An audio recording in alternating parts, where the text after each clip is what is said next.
Fast मेनू को जीवे तापर क्रोम ब्राउजर को जीवे क्रोम ब्राउजर मारे ई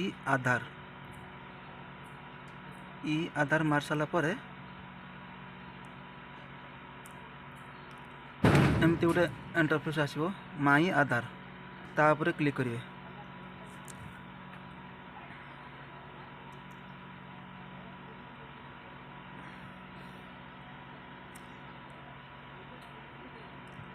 तापर लिखाई देखु चेक आधार स्टेटस तापर क्लिक करेंगे।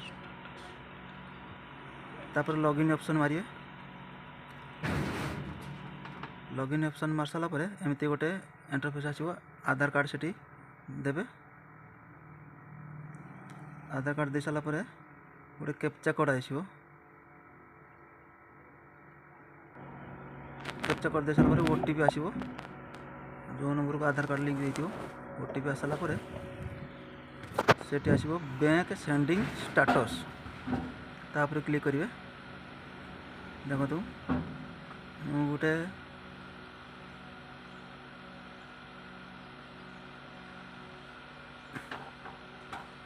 मुझे अकाउंट देती से अकाउंट मोर एक्टिव होगी अच्छे देखो इंडियन पोस्ट पेमेंट बैंक।